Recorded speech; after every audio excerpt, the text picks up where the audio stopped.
वैसे तो मेरी रंगत बिल्कुल साफ सुथरी और गोरी चिट्टी थी। नैन नक्श भी बड़े तीखे थे। लेकिन मैं दुबली पतली बहुत थी। बचपन से ही मुझे लड़कों के साथ खेलने कूदने का बड़ा शौक था। अक्सर मैं गली मोहल्ले में लड़कों के साथ ही खेलते हुए नजर आती थी। घर में सबसे छोटी थी, इसलिए माँ बाप का लाड प्यार मेरे साथ कुछ ज्यादा ही था। मुझसे बड़ी दो बहनें थीं जो कि शादीशुदा थी। मेरा ज्यादातर समय लड़कों के साथ ही गुजरता था, इसलिए मेरा पहनना ओढ़ना भी ऐसा ही था। मैं लड़कों की तरह ही शर्ट और जीन्स पहनती थी, सर पर कैप लगाए रखती थी। क्रिकेट, बैडमिंटन, फुटबॉल, ये सब मेरे पसंदीदा खेल थे। मुझे पता ही नहीं चला कि कब समय गुजरने लगा और मैं 16 साल की दहलीज भी पार कर चुकी थी। 16 साल की हुई तो मेरी माँ ने मुझे जबरदस्ती घर पर बिठाना शुरू कर दिया। कहने लगी, लड़की हो तुम, घर पर रहा करो। शर्म नहीं आती? इतनी बड़ी हो गई हो और अभी तक मोहल्ले के लड़कों के साथ खेलती नजर आती हो। पाँव देखे हैं आपने? खेल खेल कर कितने बड़े हो गए हैं। तुम्हारे नाप की चप्पल भी मुश्किल से मिलेगी।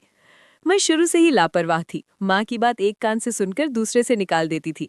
डांट सुनने के बाद भी मेरा ध्यान बाहर चल रहे क्रिकेट मैच पर ही था। मैंने मम्मी से कहा, बस आज आखिरी बार खेलने दे दो, लेकिन वो नहीं मानी।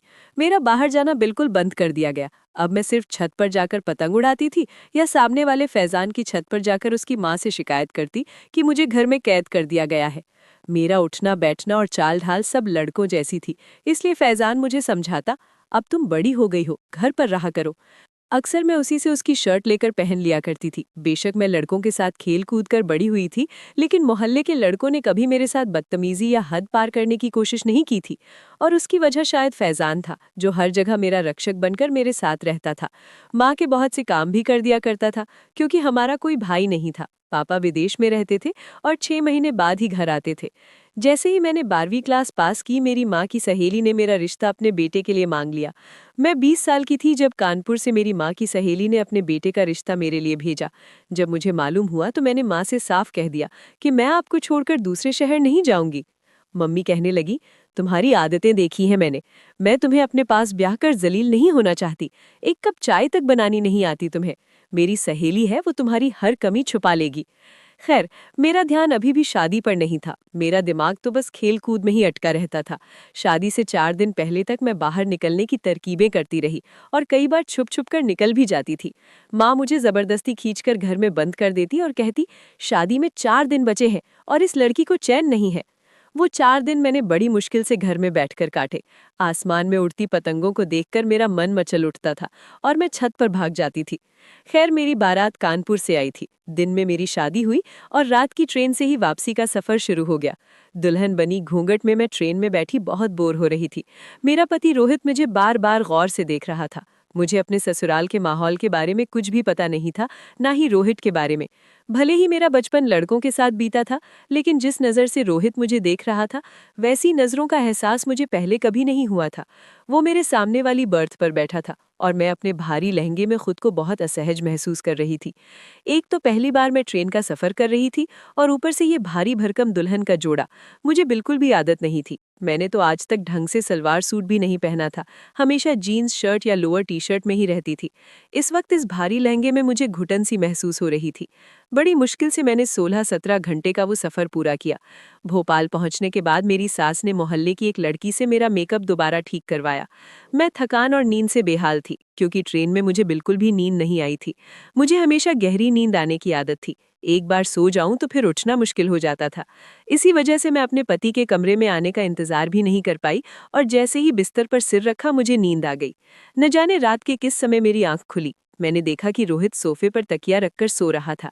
ये देखकर मुझे बहुत शर्मिंदगी हुई कि मुझे उसका इंतजार करना चाहिए था। मैंने घड़ी देखी, रात के 3 बजे थे। मुझे बहुत भूख लग रही थी। जब से मैं आई थी, बस थोड़ा सा नाश्ता कराया गया था और फिर मैं सो गई थी। मैं धीरे से उठकर बाहर जाने लगी ताकि कुछ खाने का इंतजाम कर सकूं। जैसे ही मैंने बिस्तर से नीचे पैर रखा, मेरा पैर किसी चीज से टकरा गया और मैं गिरते गिरते बची। मेरे मुंह से हल्की सी चीख निकल गई। मेरी आवाज सुनकर रोहित की आंख खुल गई। वो तुरंत उठकर मेरे पास आया और मुस्कुराते हुए बोला, हो गई तुम्हारी नींद पूरी? कितना जगाया मैंने तुम्हें, लेकिन तुम उठने का नाम ही नहीं ले रही थी। मैंने धीरे से कहा, सॉरी, शायद सफ़र की वजह से बहुत थक गई थी। वो बोला, हाँ, मैंने तुम्हें उठाने की कोशिश की थी, लेकिन तुमने नींद में ही कहा मुझे सोने दो।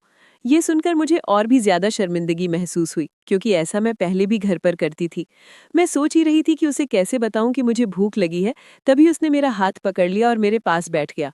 वो मेरे पास बैठ गया और मेरा हाथ थामते हुए बोला, देखो, हमारी माँओं का आपस में आना जाना था, लेकिन सच कहूँ तो मैं तुम्हें पहली बार ही ठीक से देख रहा हूँ। जब माँ ने तुम्हारे बारे में बताया तो मैंने फैसला उन्हीं पर छोड़ दिया था, पर अब तुम्हें देखकर लगता है कि उन्होंने सही चुना। उसकी बातें सुनकर मुझे अजीब सा लेकिन अच्छा लग रहा था। अब तक जिन लड़कों के साथ मैं खेलती आई थी, उन्होंने कभी इस तरह मेरी तारीफ नहीं की थी। रोहित की बातें, उसका अंदाज, उसका मेरे चेहरे को देखना, सब कुछ मेरे लिए नया था। उसने साइड टेबल से एक डिब्बी निकाली और उसमें से एक अंगूठी निकालकर मेरी उंगली में पहना दी। मैं चुपचाप उसे देखती रही। वो कुछ देर तक मेरी तारीफ करता रहा और मैं बस शर्माती रही। तभी अचानक उसकी नज़र मेरे हाथों पर पड़ी और वो एकदम से चुप हो गया। उसने मेरे हाथों को गौर से देखा और फिर बोला, तुम्हारे हाथ इतने मोटे और सख्त क्यों हैं? लड़कियों जैसे नर्म और खूबसूरत क्यों नहीं है? उसकी ये बात सुनकर मैं थोड़ा असहज हो गई। मैंने अपने हाथों की तरफ देखा। सच में वो थोड़े रूखे और मजबूत थे, क्योंकि मैं हमेशा खेलकूद में लगी रहती थी और कभी उनका ख्याल नहीं रखा था। उसने धीरे से मेरा हाथ छोड़ दिया और बोला, मुझे लड़कियों में मर्दाना झलक बिल्कुल पसंद नहीं है। ये सुनकर मेरा दिल थोड़ा सा बैठ गया, लेकिन मैं कुछ बोल नहीं पाई। फिर वो उठकर अलमारी के पास गया और वहां से एक ब्लैक कलर की ड्रेस निकालकर मेरे हाथ में दे दी। बोला, जाओ इसे पहन कर आओ। मैं खुद भी इन भारी कपड़ों से परेशान थी, इसलिए बिना कुछ कहे वॉशरूम में चली गई। लेकिन जैसे ही मैंने वो ड्रेस देखी मैं थोड़ी घबरा गई। वो बहुत हल्की और पतली नाइटी थी। फिर भी मैंने हिम्मत करके वो पहन ली और धीरे धीरे कमरे में वापस आई। मैं धीरे धीरे कदम रखते हुए कमरे में आई। दिल जोर जोर से धड़क रहा था। ये सब मेरे लिए नया था। जैसे ही मैं अंदर आई, रोहित शीशे के सामने खड़ा अपने ऊपर परफ्यूम स्प्रे कर रहा था। उसने मुझे देखा और हल्का सा मुस्कुराया। वो मेरे पास आया और उसी परफ्यूम की खुशबू मुझ पर भी छिड़क दी। बोला, मुझे इसकी खुशबू बहुत पसंद है। उसकी आवाज़ में एक अजीब सा अपनापन था। फिर वो धीरे से मेरा हाथ पकड़कर मुझे अपने पास ले आया और बिस्तर पर बिठा दिया। वो मुझसे प्यार भरी बातें करने लगा। उसकी नज़रें मेरे चेहरे से होती हुई मेरे पूरे शरीर पर घूम रही थीं और मैं शर्म से नज़रें झुकाए बैठी थी।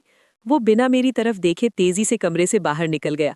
मैं कुछ देर तक वहीं बैठी रह गई, फिर धीरे धीरे लेट गई, लेकिन मेरी आंखों से नींद पूरी तरह गायब हो चुकी थी। मैं बस यही सोचती रही कि आखिर मुझसे क्या गलती हो गई। पूरी रात वो वापस कमरे में नहीं आया। उसका इस तरह करीब आना मेरे लिए पहली बार था। मैं अंदर ही अंदर घबरा भी रही थी और एक अनजाना सा एहसास भी हो रहा था जिसे मैं समझ नहीं पा रही थी। कुछ ही पलों में उसने मुझे अपनी बाहों में भर लिया। उसके हाथ मेरे कंधों से होते हुए नीचे की तरफ बढ़ रहे थे। मैं बिल्कुल चुप थी, न कुछ कह पा रही थी, न समझ पा रही थी कि क्या करूं। लेकिन तभी अचानक उसके हाथ एक जगह जाकर रुक गए। उसके चेहरे के भाव पल भर में बदल गए, जैसे किसी ने उसकी खुशी छीन ली हो। वो तुरंत मुझसे अलग हुआ और बिना कुछ कहे उठकर खड़ा हो गया। मैं हैरान होकर उसे देखने लगी। अभी कुछ देर पहले जो इंसान इतना खुश और करीब था, अचानक ऐसे बदल गया। मुझे समझ ही नहीं आया कि आखिर हुआ क्या है।